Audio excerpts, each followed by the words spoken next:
good? Is God all powerful? Can God do anything? Yes. Are you good or evil? The Bible says I'm evil. The professor grins knowingly. Aha, the Bible. He considers for a moment. Here's one for you. Let's say there's a sick person over here and you can cure him. You can do it. Would you help him? Would you try? Yes, sir, I would. So you're good. I wouldn't say that. But why not say that? You'd help a sick and maimed person if you could. Most of us would if we could, but God doesn't. The student does not answer, so the professor continues. He doesn't, does he? My brother was a Christian who died of cancer, even though he prayed to Jesus to heal him.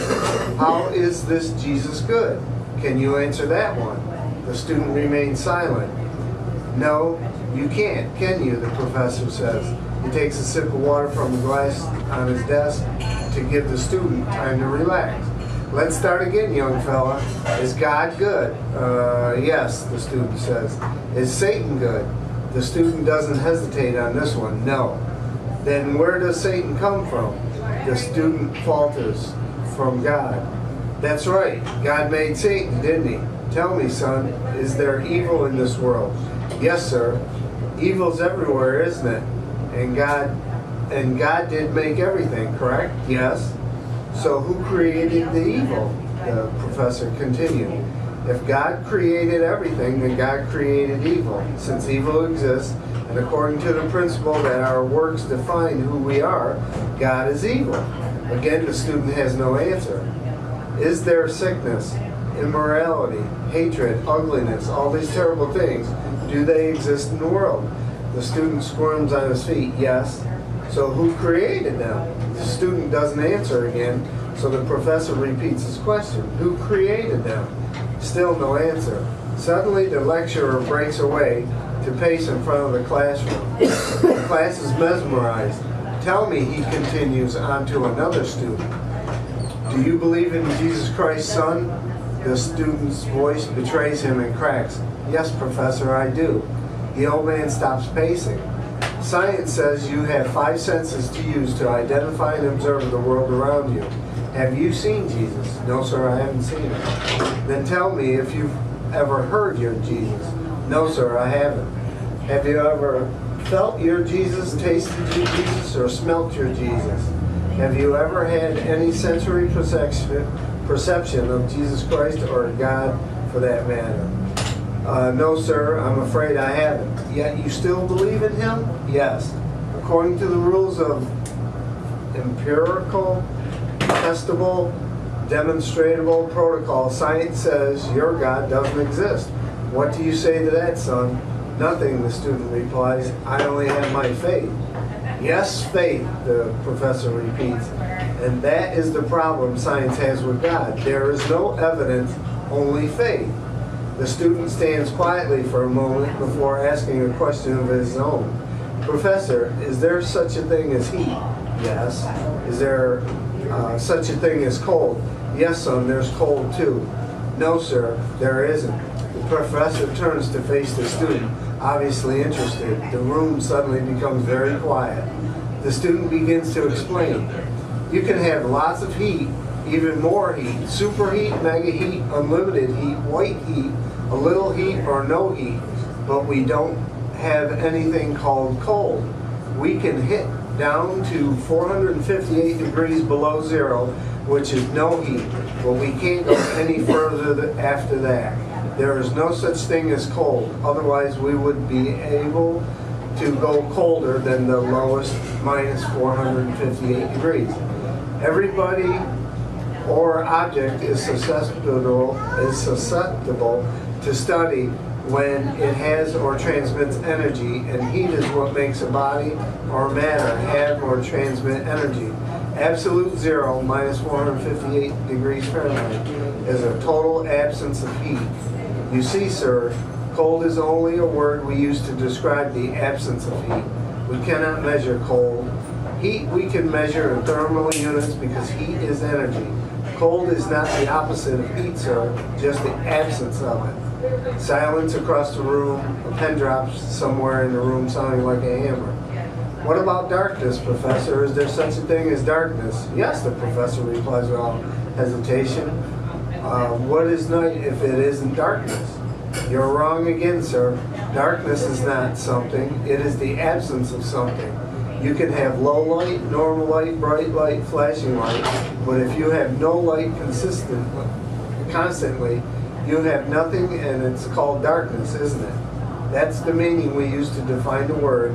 In reality, darkness isn't. If it were, you would be able to make darkness darker, wouldn't you? The professor begins to smile at the student in front of him. This will be a good semester, he's thinking. So, what point are you making, young man? Yes, Professor, my point is your philosophical premise is flawed to start with, and so your conclusion must also be flawed. The professor's face cannot hide his surprise this time. Flawed? Can you explain how? He says, you are working on the premise of duality, the student explains. You argue that there is life and then there's death. A good God and a bad God. You are viewing the concept of God as something finite, something we can measure. Sir, science can't even explain a thought.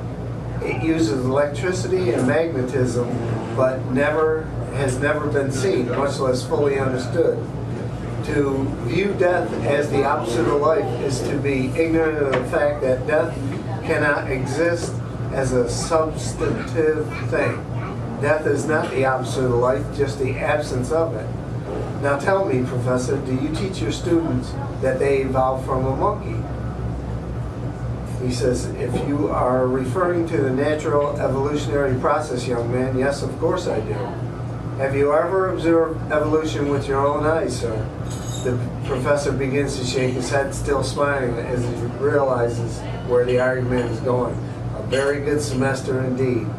Since no one has ever observed the process of evolution at work and cannot even prove that this process is an ongoing endeavor, are you not teaching your opinion, sir? Are you now not a scientist but a preacher? The class is in uproar. The student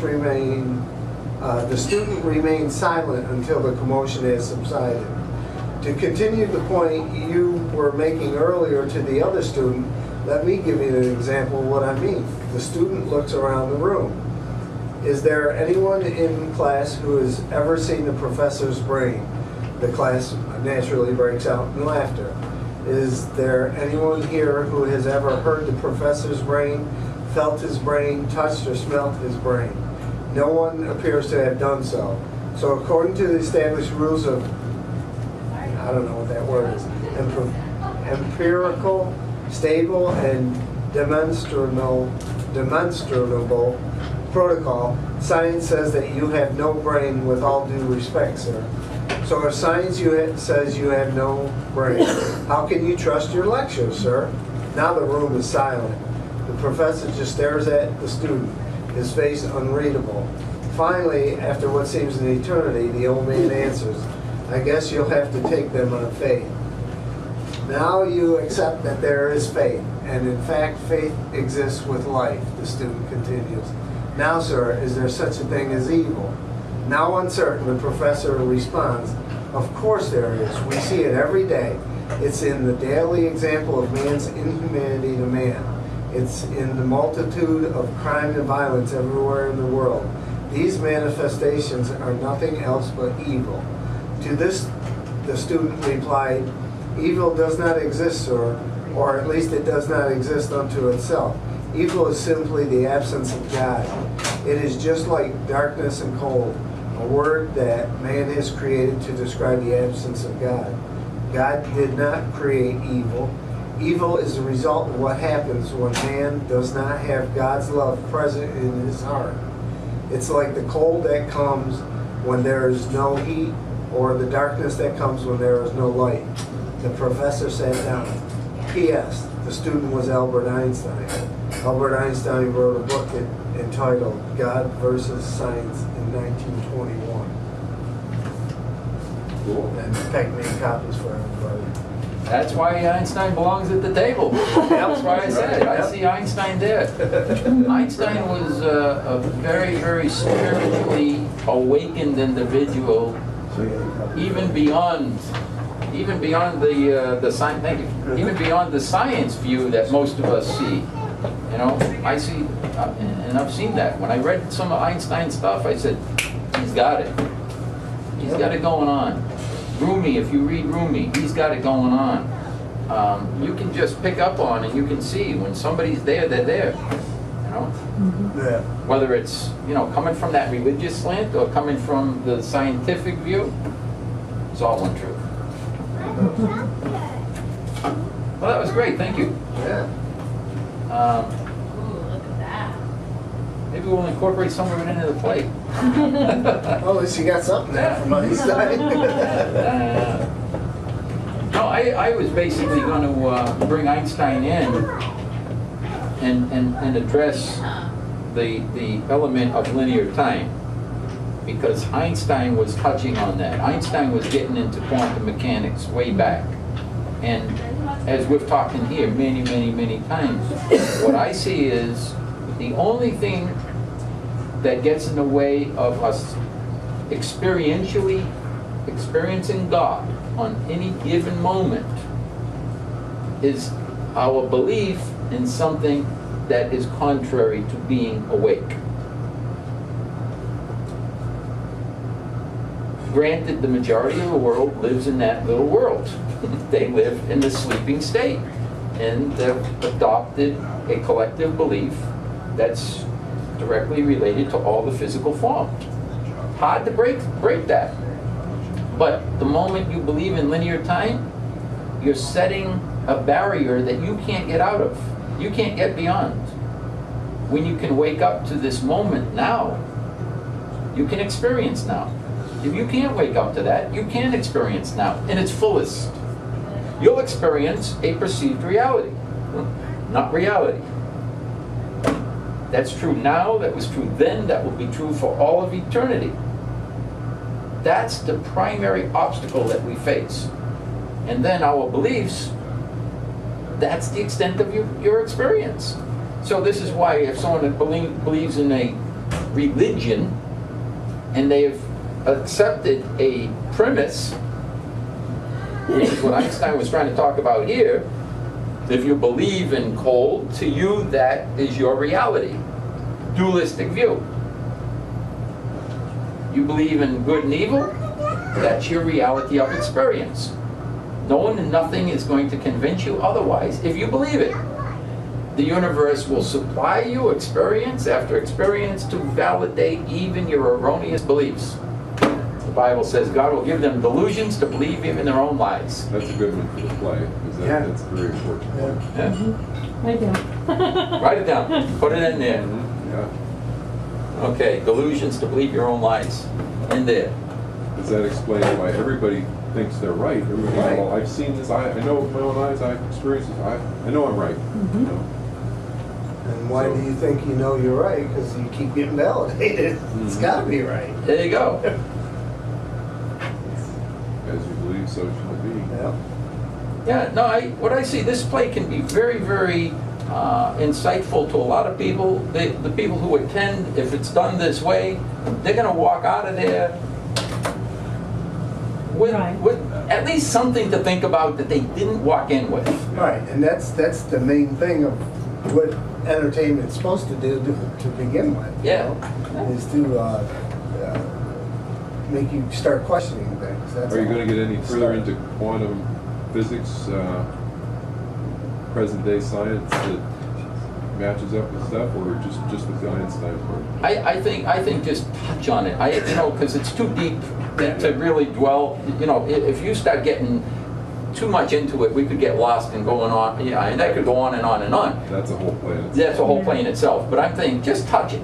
Boom, there it is, and give them something to think about. Hit it this, give them something to think about. Hit that, give them something to think. Just touch on these points. Unfortunately, in the amount of time we have available, we're not going to be able to cover too much. I mean, So in how 2.5 long is years. Is it 2 hours or hour and a half? How long is the play? I think Steve was talking only 45 minutes, and I'm looking saying, Really? yeah. I don't It's kind of a know. short flight, isn't it? Yeah, That- I was, Yep, I mean, they get people- cheated, huh? People get dressed up Well, and come there and exactly. pay money. 90 minutes. 90 minutes? Oh, yeah. I mean, most movies You are, gotta get most into, movies are 2 hours or some or more. I mean, That's 2 true. hours. Right. And that's, you go to the theater and sit there for 2 hours or something. Hmm. Well, even 90 minutes, they usually have Intermission. intermission halfway through. They Yeah. wouldn't make it to 2 hours because you got dressed up and you're paying Right. only Yeah. for the seats. That's true. And there's a lot of topics and stuff there. Right. when you start touching on the quantum physics, you gotta bring up that inventor that, would fall asleep and, he Tesla. see the schematic, yeah, Tesla, see the schematic already there. Hmm. Einstein could just talk about him. Hey, my buddy Tesla did all this. Yeah, maybe Einstein could He could touch touch on, on that. Yeah. I remember they were around the same. Tesla. Tesla was a little bit before Einstein, I think, right around the same time frame, weren't they? Probably a little bit, just a little. Because he was the time of Edison. Edison was a little before Einstein, right? Or right? It must have been around the same time. When did Edison die? I mean, Edison was with Henry Ford. Right. So Edison survived to the, 1930s or 40s or 50s, somewhere. Yeah, but I think they were a little bit ahead of Einstein. I think Einstein, he was. Well, Einstein was a student, I think, at Yeah, 21. 1920, yeah. Yeah, so he was behind them. Yeah. So he could talk about, They were at the same time. I mean, a lot of them, Yeah. someone at the same time. So, And then there's the stuff about Einstein, the how do miracles happen, how do things get created, Einstein has the key of how E equals MC squared, the conversion of energy to physical reality. physical matter. Yeah, and he's how got- it's exchangeable. He's got that connection Right. there. And a little bit that I read talked about thought is energy. Well, yeah, Said and so already. when you tie all that together, right, and Which becomes very powerful. it does become very powerful. When you think in terms of thought being energy, and energy and matter interchangeable, and all of it interconnected. Our thoughts become things. Exactly. How can that be that thoughts become things? Well, what sense does that make? Well, Einstein got a formula for that. He's kind of figured that out, how that can be. And then raise the question, look out in the crowd, say, how many thoughts do you have during the course of the day? How much energy that's putting out? Boom, there's a lot. I've never thought about it like that. And then when we talk about God being all there is, somehow this is all going to factor into this also. God being all there is, meaning that there is an interconnection between your thoughts, my thoughts, this world, worlds beyond, and all of it interplaying as one big play, if you will. There's a movie that just came out that Chris talked about this. You were here last week when he was talking about it? Inception. And he wanted me to see it with him. He said, oh, there's a great movie. Well, I went to go see the movie. And the premise of the movie is they're experiencing a dream within a dream within a dream. Trying to implant a thought in an individual that will affect their belief system, which will play out and so on and so on. And I looked and I said, I don't know how aware the author, the writer of this movie was in terms of understanding that we're living a dream within a dream within a dream within a dream, which is what I meant when I said creation. And I probably should have explained it a little bit more. I said creation is an illusion. The dimensions of time and space are an illusion. And that's what I meant by that, is from the vantage point of seeing it from the awakened state, it's a different picture than the picture you're experiencing from a perceptual view. Thereby, the perceptual view is an illusion. Okay? And now you awaken to a higher level of awareness. You're not necessarily awake fully. You're at another level of awareness, which is what now the angel comes into play. Wow, this is totally different than I'm used to, but not fully awakened. Right. And which is what Neil Donald Walsh was talking about when he's doing his channeling, and he's talking to God, and he's almost at the end of his first book, and he says, talking to God, And God says, well, there's a God above me. Huh? What do you mean there's a God above you? I thought you were God. Well, I am, but there's one above me. And there's one above him. And so the dimensions are levels of awareness. This is something vitally important for people to grasp, is that it's all God, every bit of it. You're not going to go and experience anything that is not God in expression, but you're not necessarily experiencing the fullness of God. You know, we talk about happiness. Oh, I just want to be happy. Okay, well, happiness is a relative thing in this world. Somebody says, I want to experience joy. Well, if you give a value to joy, such as what Einstein was indicating here, on that scale somewhere, okay, joy is this or that or that, you're still coming from a perception. You're still coming from a relative standpoint. If you talk about the state of euphoria of just being, if we use the word bliss, I don't know if there's another better word than that, but I would say bliss is probably the closest thing, because it would be undefinable. There is no, you know, like people say, well, what does it mean to be awake? I can't give you that. How can I give you, in terminology, you have no reference point. So we can't communicate. You know what I mean?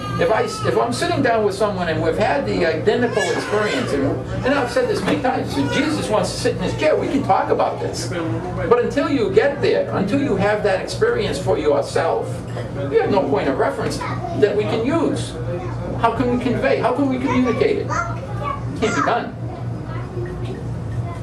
My buddy out in California that I've been corresponding with said, talking on the scientific point, and he's talking about, well, from the scientific view, it's real, and science would define it as real if it could be duplicated.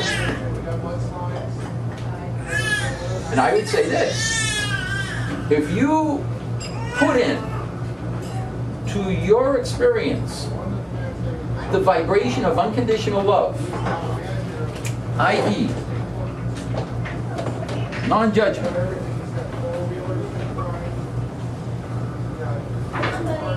and maintain this, maintain it, don't deviate from it, you will experience bliss at some point. It will be duplicated. You will experience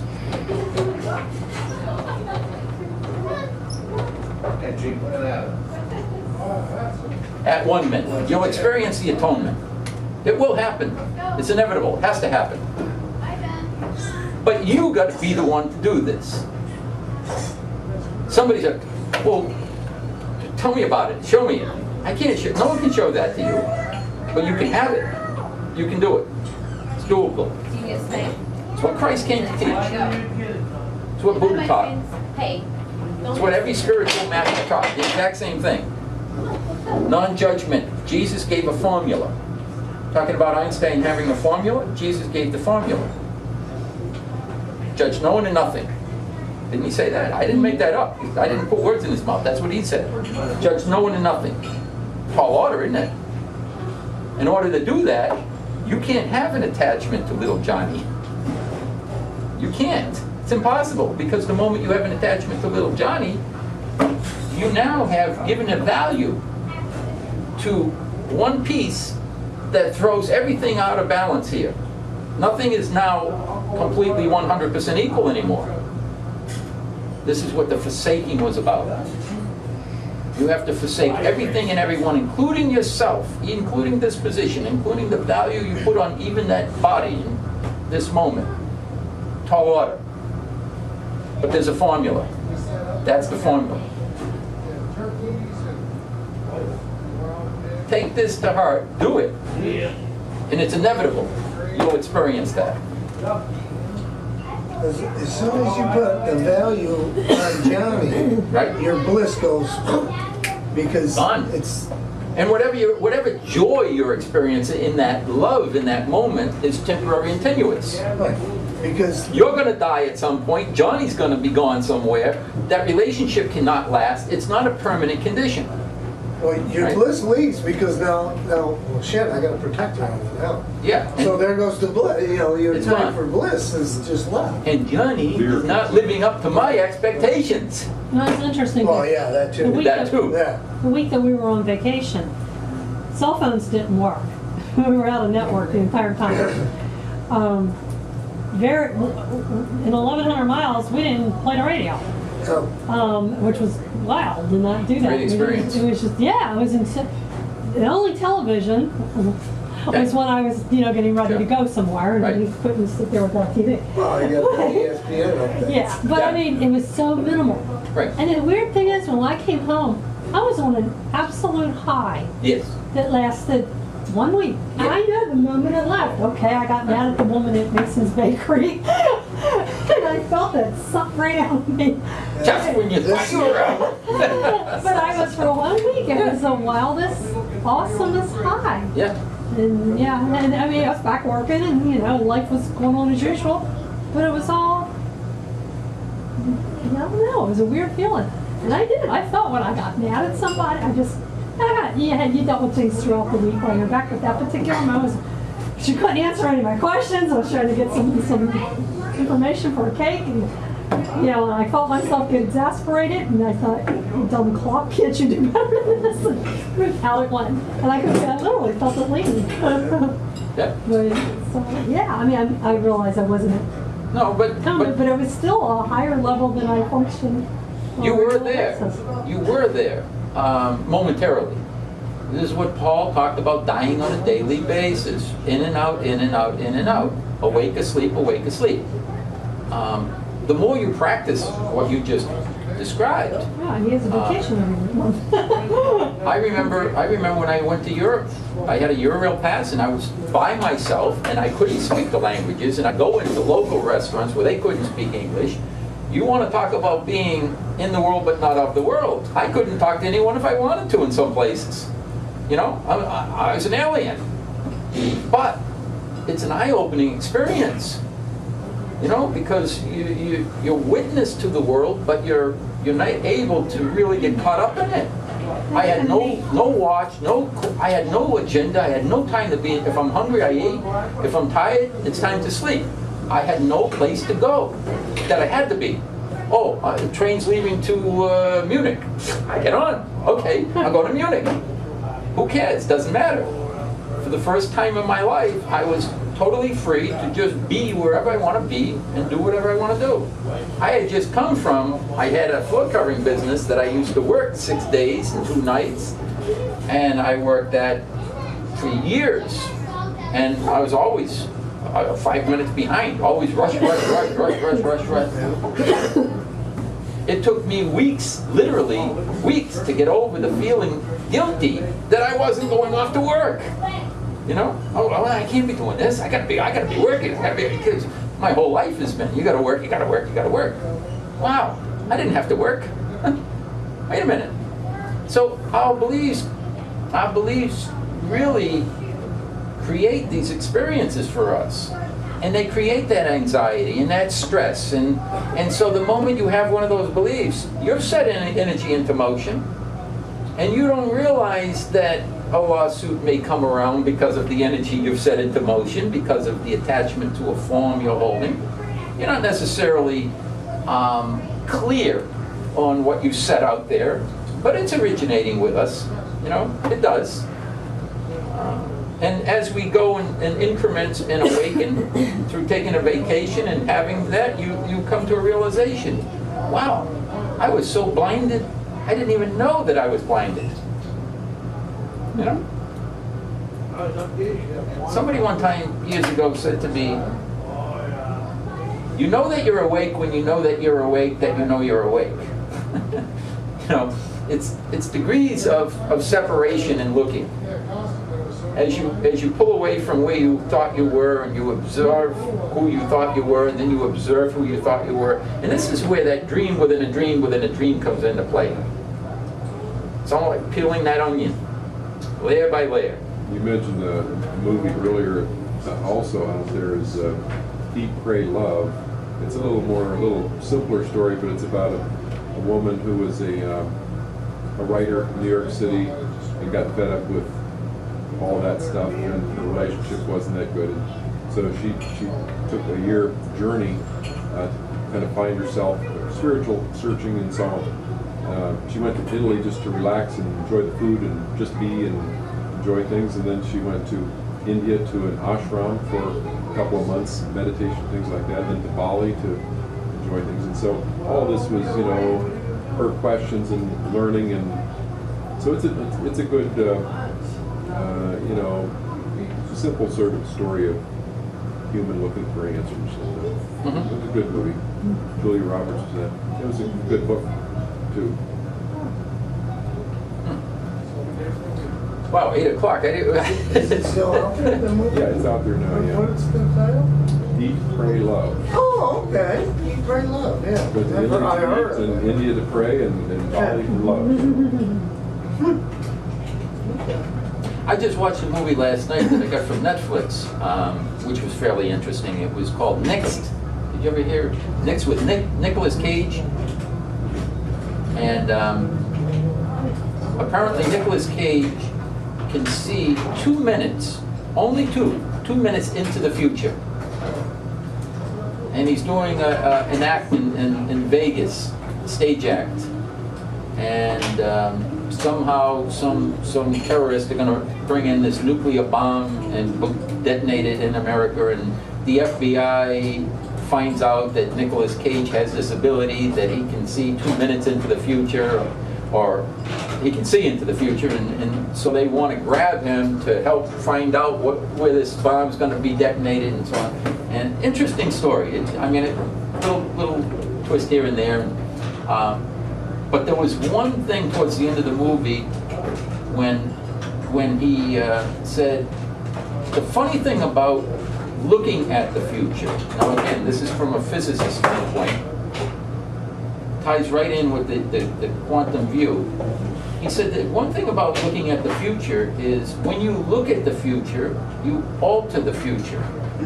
It's altered by your observation. And from the physicist standpoint, when they were talking about looking at a particle and trying to observe a particle, they can't observe a particle without affecting the properties of the particle by the observation. Tells them what the Because you're belief. sending energy to it is what you're doing, 'cause you're thinking about it. Energies and matter, it's the interaction. And so when you're thinking on those lines, you're starting to open up a whole different view.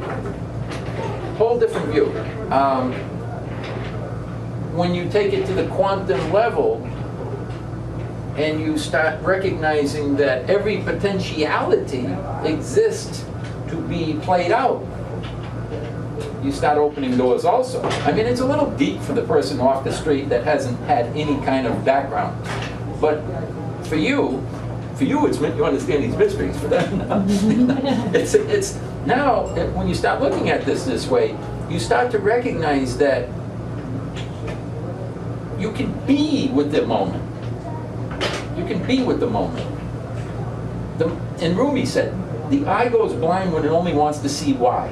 You see how all these things are coming around and trying to teach that same concept. Judge the moment, you lose the moment. Judge not, least to be judged, you judge with the exact measure you use. You see how Christ was teaching all of the same things way back?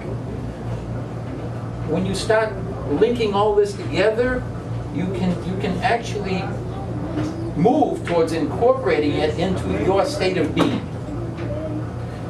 Eventually, you get to where Gandhi was talking, being the change. Being. Don't let this get in the way. Don't let your prior beliefs get and cloud this moment. When you get there, you are free. If you don't get there, well, don't worry about it, you got time. And you'll rest assured the universe will supply you with endless experiences until you will wake up. But I would add to that, you're most likely going to create more pain and suffering for yourself, which is unnecessary. You don't have to. The more you hold to this world, the more suffering you're eventually going to deal with.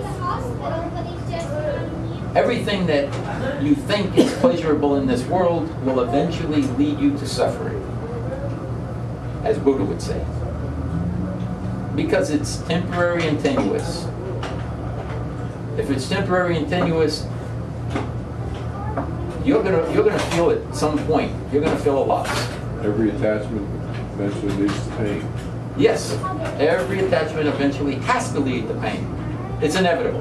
It's like a country western song. Yeah. No, it's true. It's absolutely true. So we're dancing around the highest levels of understanding in creation. We truly are.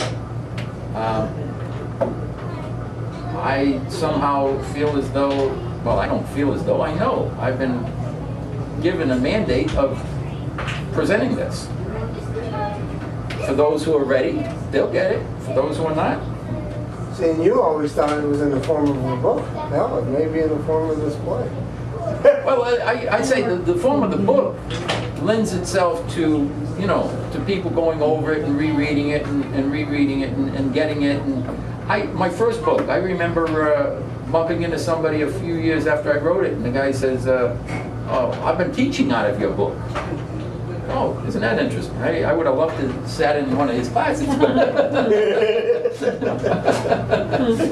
But he was using it as a reference.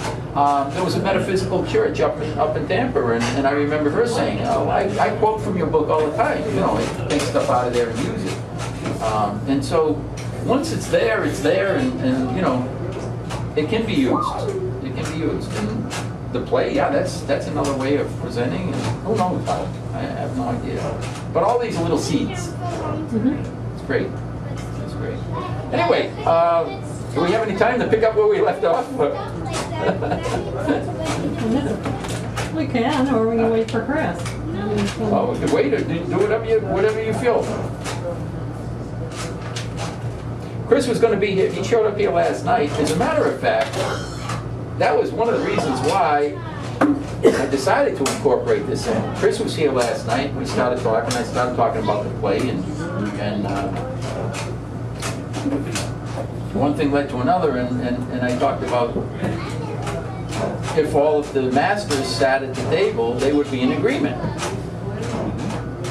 And he said, "Well, did you put it into the play?" And I thought, "Oh, you know what? It should be." You're right. Because I don't believe anyone who's experiencing the atonement consciousness could have any kind of different view than the next person who's experiencing atonement consciousness. Because there's only one way to get there. And this is what Christ meant when he said, "I am the way, the truth, and the life." Now, whether it came out this way in Aramaic, I don't know. You know what I mean? But the quote is, "I am the way, the truth, and the life, and no one gets to the Father except by me." This is what he was talking about. That is the way, the only way to experience the fullness of creation. Non-judgment. Was Christ right? How is that getting there by me? How is that getting there by okay. you? Now again, if we get into original Aramaic, that's probably wasn't translated correctly. Could have been by his teachings, or Yes. by what I'm saying. It probably was, look, what I'm teaching you is the only way you're going to get there. Now, once it got translated from one language to another language to English, it's not the same. Or during the Constantine time when they wanted to make Jesus the Grand Poobah for Yeah. When they have an agenda. purposes, yeah. We have an agenda. We're going to take what he taught and we're going to utilize this to keep our group right where we want them. But if you look at it from the spiritual view of the teachings, you can see he was right on. That's why I look at a lot of the metaphysical people who say, well, I don't believe in Christianity. They taught me this, they told me that. And if it's in the Bible, I don't want anything to do with it. They throw the baby out with the wash. Because there's truth in what was there, not in the way it's presented. The truth is, yes, non-judgment is our way to experience the fullness of the moment. Absolutely. It's the highest truth Jesus taught. unconditional love. Right? He says, I'm going to leave you a new commandment. Love each other as I love you, without judgment. No attachments, no expectations. My love won't deviate no matter what you do. Even you killing the body, and I'm saying, forgive them. They don't know what they're doing. If we could all live that level of consciousness, you will experience the fullness, you'll experience the atonement. Right? You've got to have no attachment to form. Peggy mentioned Constantine censoring certain things. I was watching one of Abraham's tapes last night. It talks about the book by Napoleon Hill, Think and Grow Rich. Which is a real basic business book about positive thinking sort of stuff. And the original book had references throughout it about vibrations and higher frequency. And the editors took every reference to frequency out of it, because Jerry Hicks found the original manuscript that was unedited, but back then in the 1940s or 50s, where they said, no, we're not putting out in the business world anything about vibrations and frequency, that's out. And it's still a good book, but the guy had a lot more spirituality, a lot more stuff in there, so I'd like to get a hold of the original one, which Jerry Hicks did, and looked at all, marked all the different things that they edited out of it. But all one truth again. Even the business concepts, even some of the things they're doing, and I guess they were getting into. Now we're back into the world and stuff, making things happen. So I don't know if we can do that. There I get into the conflict of in the world but not of the world, and so. But frequency definitely, and frequency and vibration definitely plays a big part in everything. Everything's vibrational. That we are, the table is, and all that. And a law is an illusion. But a universal law doesn't care who's initiating the law. Mm-hmm. The law will work. Mm-hmm. And so that same basic premise, you set energy into motion, you're going to bring experience. It doesn't matter whether the ego is setting energy into motion, bringing experience, or the energy is coming from spirit and bringing experience. The law will work. Just like the law of gravity is always going to work, doesn't matter. I drop this, or a dog picks it up and drops it, it's still going to drop. So once we learn these principles, once we learn these basic laws, now you are more equipped to acquire whatever it is you desire.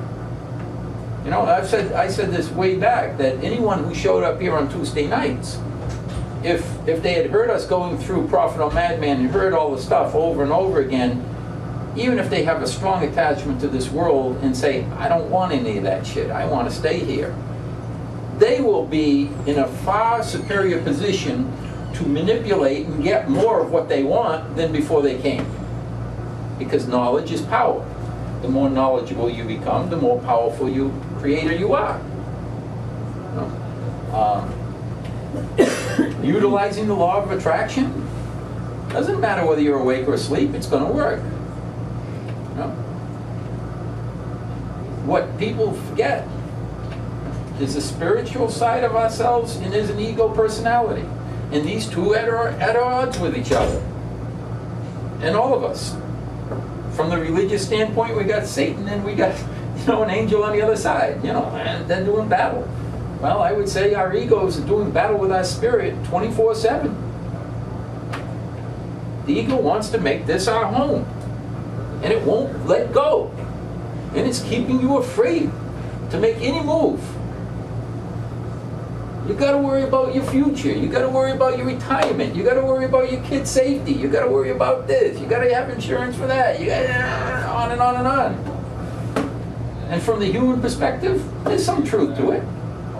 But when you don't have an attachment to it, when you've forsaken even yourself and everything here, what are you afraid of now? Where's the fear going to come in? How's someone going to manipulate you? Abraham said something, one of the, you guys get some of those daily quotes, he's talking about beasts, the animals, whenever they're not feeling in connection with their source, whenever they're, you know, their life is not happening, so they return to source energy. They go. Walk in front of a car.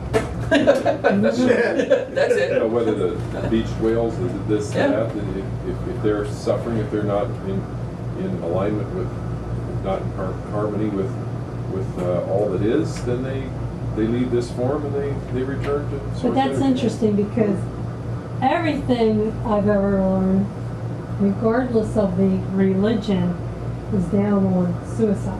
Mhm. Yeah, no, and I wouldn't say ever, you should never ever commit suicide. No, but what Gary is saying, if at your core, you recognize you're done here. I'll give you an example. I had a customer come in here, a woman, it was about a month ago, and she was talking to me about her husband, who was 92 years old, and she said, he just passed a month ago. She said he had never been sick, you know, cold once in a while, but never anything serious in all the time that she was married to him. No serious ailments. He had just gone to the doctor, and he got a clean bill of health. The doctor said to him, I don't know, you know, there's nothing wrong with you, you're healthy. And so she said to him, well, what do you want for dinner? And he said, I don't feel like having you cook tonight. Why don't we just go over to the Pizza Hut over here? So they went into the Pizza Hut. She says she pulled into the parking space and looked over at him, and he had just laid his head back and gone. Holy shit. She said, no, he didn't gasp for air, he didn't struggle, he just gone. Passed. Good way to go. Good way to I don't go. know if I'd pick Pizza Hut, but You know, it's still, yeah. that's pretty. So I mean, Ice cream shop. it was an ice cream shop. Not often. Maybe in the parking lot, Gary. Wake up, Gary!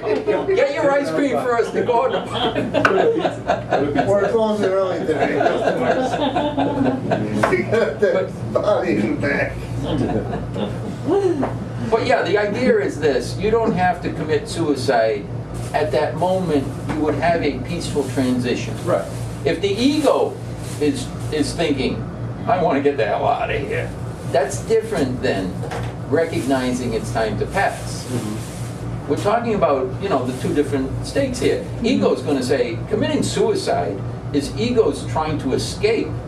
That's not saying, I'm finished and I'm going to have a peaceful transition here, or I'm finished and whatever will serve the betterment of the whole, let my passing play that part. You know what I mean? Mhm. Which is what Christ, I don't think, decided, you know, his passing would be most peaceful to be strapped up onto the cross. You know, but it was serving something. It was demonstrating something. He came here to demonstrate something. But yes, suicide, no. You should never ever consider suicide. Suicide is ego-based consciousness, and you are still in the vibration of ego, which means you're going to deal with the energies that you set into motion. You're not going to escape by killing yourself. As true as that is, what do you think about someone who has like terminal cancer, and they're dying, and they're in extreme pain? I don't like pain at all. You know what? Give me a pill. I'm out of here. Sure, I'd have no problem with that. See, I don't consider that suicide. No. It's a conscious decision to say Yeah. no more. You know pain. what? No. The same token, I got a toothache and they give me some antibiotics and the toothache goes away. Give me the antibiotics. I'll take it. You know, I know that I'm convincing my mind to help me and blah, blah, blah. It's all, you know, superficial. But at the same time, I don't want pain. If I'm in pain and I'm suffering, my mother has Alzheimer's, and she also, every time I call her, well, I got herpes, and she's in pain, and she's in bed, and I call her week after week, and the same thing. This has been going on a year. Every week, she says, oh, I gotta go back to bed because I'm in pain. I spend almost all day in bed. And I'm thinking, saying she's got Alzheimer's, she's in pain every day. You know what? Just die.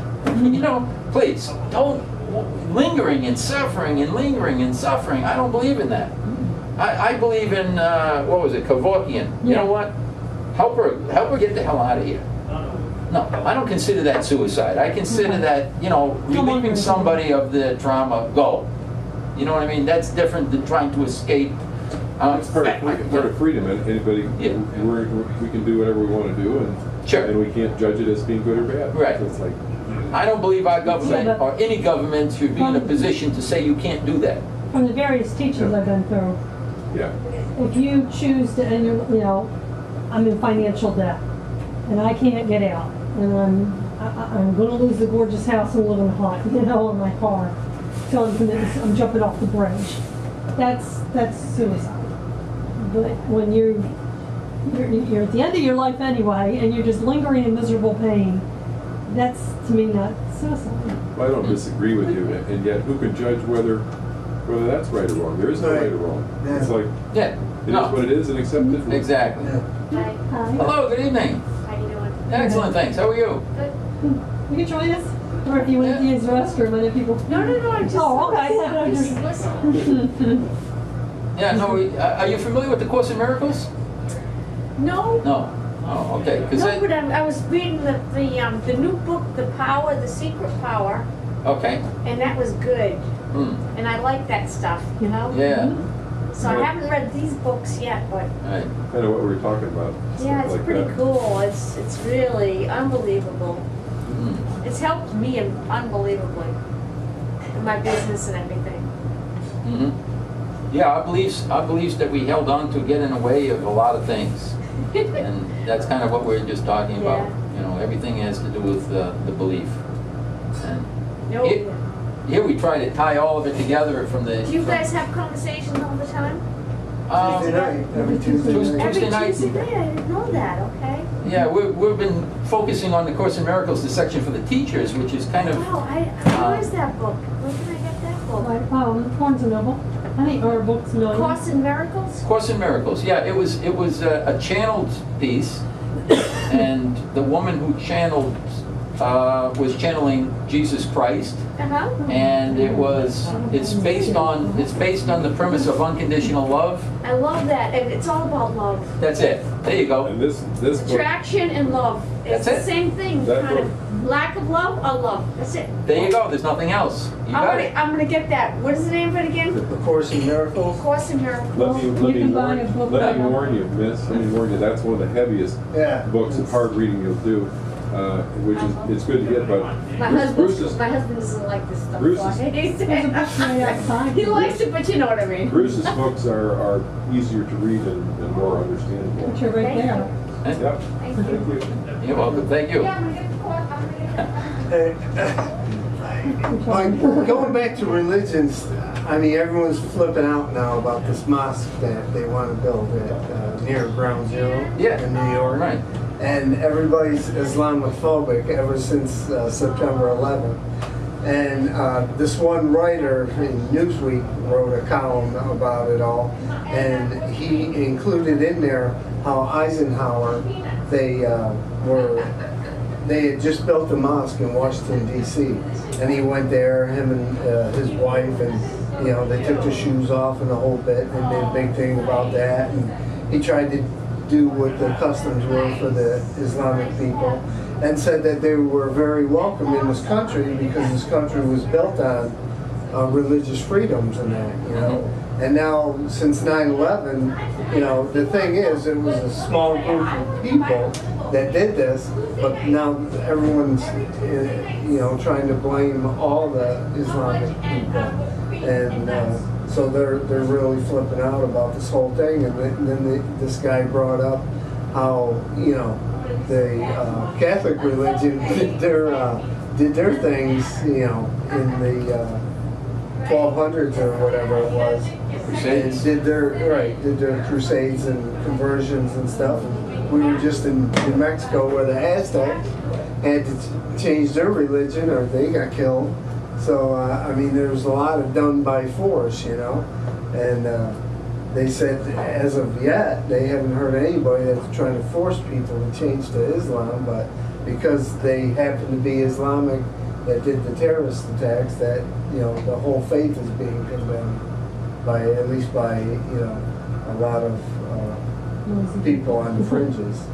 I think that's why this in the play. You know, Yeah. bringing that table together and talking Yeah. about this, and getting to the core issues, and you know, the tree of love out there, where we have all of the different sayings, basically saying the exact same thing. That may enter into the program, you know, publish the, you know, a backside or some tie into mentioning some of those things, how they're all saying the same thing at their core. I was thinking that should be on the cover. You know, that picture, Peace Yeah. Through Understanding, Yeah. with all of the traditions right there. Yeah. That should be right on the cover. Yeah. Yeah. The program. The When program. they come walking in. Actually, it's a Right. good name for the play. It is a good name for the play. Yeah, it is. Yeah. Which name?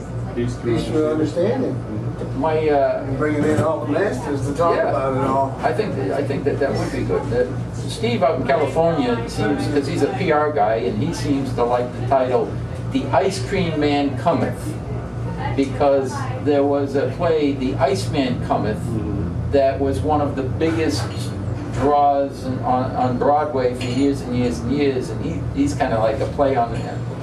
To me, I kind of like Peace Through Understanding better. I do. But it's not really my play to do what I want with. Yeah. Yeah, but there are things I'm going to interject in there. Well, You if you take it that way, I think you got a Broadway hit. I do believe that it will be a Broadway hit with this, and I do believe I'm not going to do it without this part in here. I'm not sure how much I'm going to play off. Oh. Just enough to bring. You could do a whole play on that round table. Oh, hell yeah. And just lines, and then people be leaving afterwards trying to remember all the lines, and they've heard these lines before because they've read the Bible or the Bhagavad Gita or whatever the case may be. Oh man, I see stardom in that. I really do.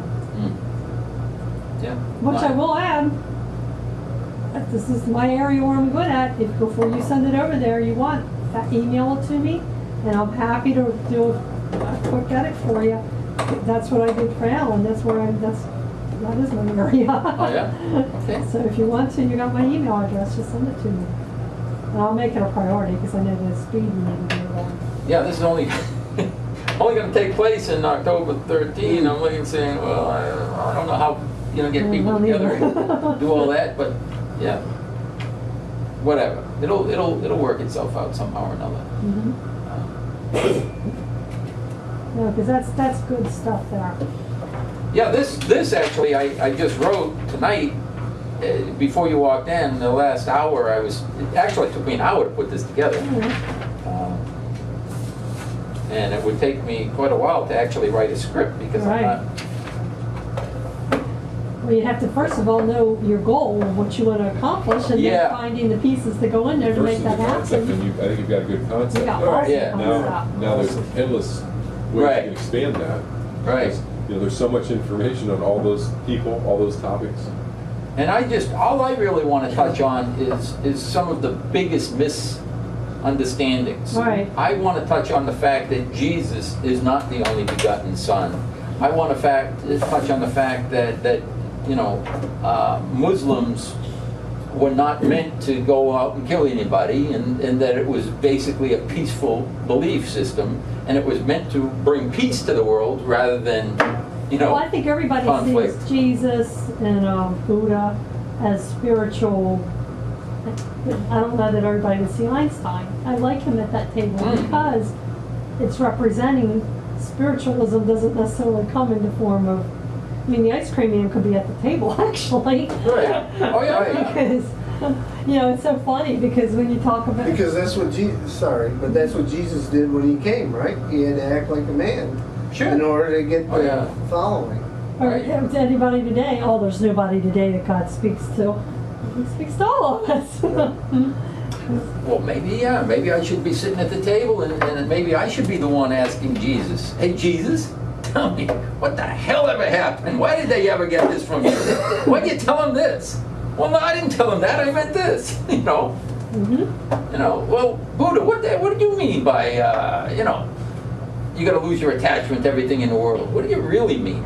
And then get into it, And Muhammad, look at what happened. Right.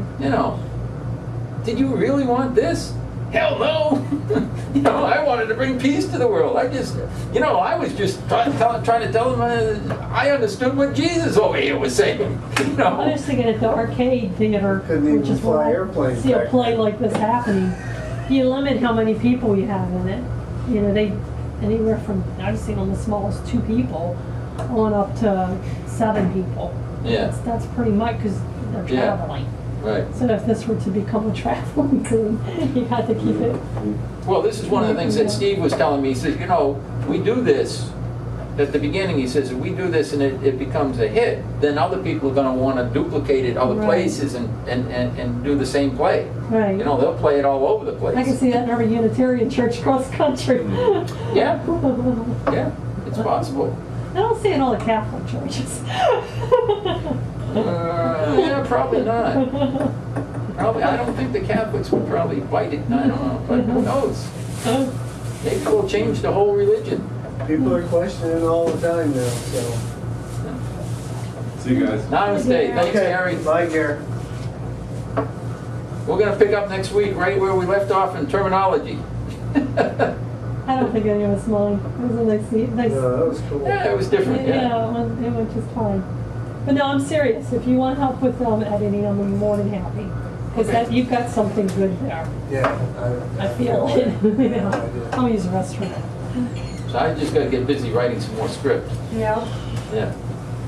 You know, though, at least for me, you know, on things that I have to work on, like when I'm helping somebody out or whatever. Except for what? When I'm helping somebody out, like the CEO thing that I got going. Well, that's why I hate being involved in this stuff. Well, you It's can. nothing but You judgment. can. I'm helping out. I'm helping somebody out.